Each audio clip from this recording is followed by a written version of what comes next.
छठी मंजिल का फ्लैट। एक ऐसी सच्ची लगने वाली डरावनी कहानी जिसे सुनकर आपकी रातों की नींद उड़ सकती है। जब अंकिता एक नई बिल्डिंग में रहने आती है तो सब कुछ सामान्य लगता है, सिवाय एक बात के। उसे बताया गया कि उस इमारत में छठी मंजिल है ही नहीं, लेकिन फिर भी हर रात उस मंजिल से आती रोशनी, कदमों की आवाजें और एक ऐसा दरवाजा जिसे किसी ने कभी नहीं देखा, और फिर वो भी दिखता है। जैसे जैसे अंकिता सच्चाई के करीब जाती है, उसे एहसास होता है कि ये सिर्फ एक मंजिल नहीं बल्कि एक अधूरा राज है जो वहाँ सालों से दबा हुआ था और अब किसी रास्ते की तलाश में है, शायद उसे ही ले जाने के लिए। चलिए सुनते हैं एक डरावनी रहस्यमय कहानी जो आपके रोंगटे खड़े कर देगी।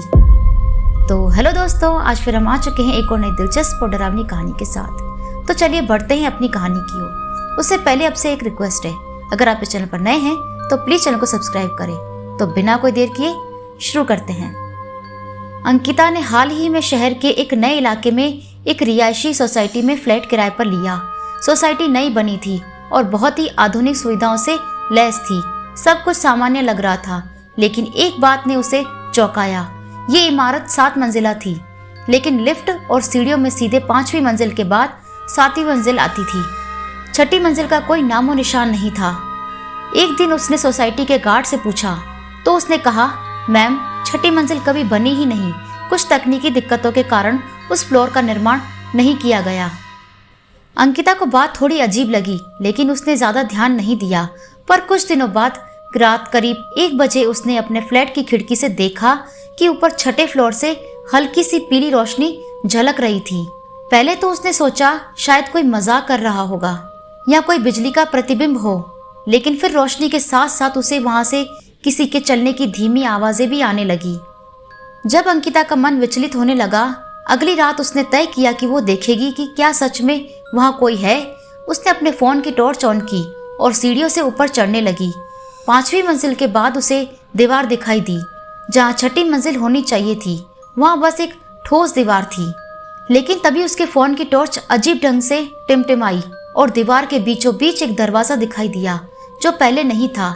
दरवाजा धीरे धीरे खुद ब खुद खुल गया। अंदर से वही पीली रोशनी बाहर आ रही थी और किसी के फुसफुसाने की आवाजें आ रही थी। तुम आ गई आखिरकार। अंकिता का शरीर सिहर उठा, लेकिन जैसे ही उसने दरवाजे के अंदर झांका, उसे एक डाइनिंग टेबल नजर आया जिस पर जली हुई मोमबत्तियां थी और 4 लोग बैठे थे, बिल्कुल स्थिर, बिल्कुल चुप, लेकिन सबकी नजर सीधे अंकिता पर टिकी हुई थी।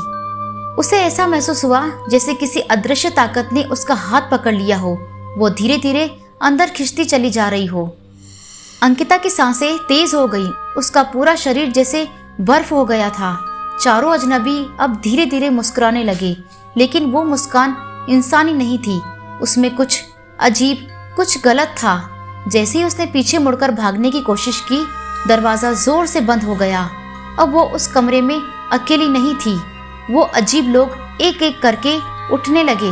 उनके चलने की आवाज फर्श पर सरसराहट जैसी लग रही थी। वो उसके चारों तरफ घेरा बना रहे थे। तुमने दरवाजा खोला, अब बाहर नहीं जा सकती। एक डरावनी सी आवाज उसके कानों में गूंजने लगी। अचानक कमरे की बत्तियां झपकने लगी और हर झपक में उसे अजीब घटनाएं दिखी। दीवार पर खून के धब्बे, छत से झूलते इंसानी साए, और वो भी 4 लोग। पर अब उनके चेहरे की जगह सिर्फ काली गहराई थी, जैसे किसी ने उनकी पहचान मिटा दी हो। अंकिता ने जोर से चिल्लाया और किसी तरह दरवाजे की ओर दौड़ी। दरवाजा अब भी बंद था, लेकिन उसने अपने पूरे जोर से उसे धक्का दिया।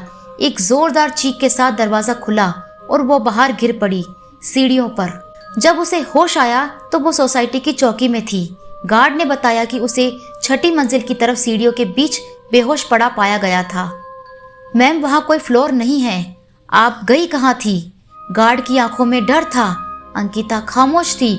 उसे समझ नहीं आ रहा था कि ये सब सपना था या कोई भटकाव या फिर कुछ और। लेकिन उस रात के बाद जब भी वो शीशे में देखती तो उसे अपने पीछे दरवाजा दिखाई देता, जो हर बार धीरे धीरे खुल रहा होता है। अंकिता ने ठान लिया वो अब सच जाने बिना पीछे नहीं हटेगी। उस दिन के बाद से उसे रोज वही दरवाजा सपनों में दिखता, कभी आईने में, कभी बंद खिड़कियों पर। परछाई बनकर। एक बार तो उसने अपने मोबाइल कैमरे से सेल्फी लेने की कोशिश की, लेकिन बैकग्राउंड में वही 4 साए खड़े मिले जिनके चेहरे गायब थे। एक रात अंकिता अपनी सोसाइटी के पुराने वॉचमैन को खोजते खोजते एक पास की एक चाय की दुकान तक पहुंची। वॉचमैन बूढ़ा था, पर जैसे ही उसने अंकिता की बात सुनी उसका चेहरा पीला पड़ गया। मैडम, उस बिल्डिंग में जो 6ठा फ्लोर नहीं बना ना, उसकी वजह थी 5 साल पहले वहाँ कंस्ट्रक्शन शुरू हुआ था। 4 मजदूर उस दिन सीमेंट के ढांचे में नीचे दब गए थे, लेकिन रात में जब लोगों ने वहाँ से चीखें सुनी तो खुद ठेकेदार ने काम रुकवा दिया। कहा गया कि जमीन अभिशप्त है, तब से उसका नक्शा ही बदल दिया गया। पर वो लोग? अंकिता की आवाज कांप रही थी। कहते हैं उन मजदूरों की आत्माएं आज भी उस अधूरी मंजिल में फंसी है। जो भी उस दरवाजे को खोलता है वो उन्हें रास्ता दे देता है बाहर जाने का, या फिर वो भी वहीं का हो जाता है। अगली रात अंकिता ने पूरी हिम्मत के साथ फिर उस जगह जाने का फैसला किया। इस बार वो अकेली नहीं थी, वो अपने साथ एक तांत्रिक बाबा को लेकर गई थी, जिसने उसे एक लाल डोरी, गंगाजल और त्रिशूल का लॉकेट दिया। वो 5वीं और 7वीं मंजिल के बीच पहुंची। दीवार अब वैसी नहीं थी, फिर वही दरवाजा, लेकिन इस बार उसने दरवाजा खुद नहीं खोला। बाबा ने मंत्रोच्चारण शुरू किया और गंगाजल दरवाजे पर छिड़क दिया। अचानक जोर की आंधी चली, दरवाजा खुद से खुल गया और वहां से वही 4 साए निकले, लेकिन इस बार वो क्रोधित थे।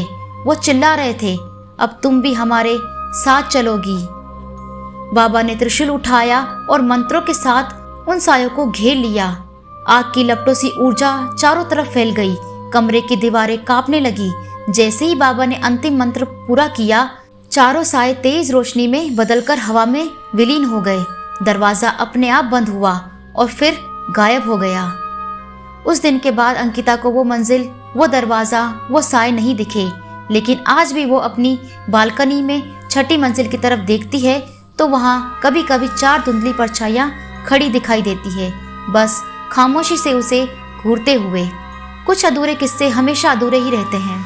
तो दोस्तों, ये थी आज की कहानी। आपको आज की वीडियो कैसी लगी कमेंट कर ज़रूर बताएं। अगर आपको आज की वीडियो अच्छी लगी हो तो प्लीज़ वीडियो को लाइक करें, कमेंट करें और शेयर करें। और हाँ, सब्सक्राइब करना ना भूलें। ऐसी ही और डरावनी कहानियाँ देखने के लिए हमारे चैनल से जुड़े रहें। Thanks for watching.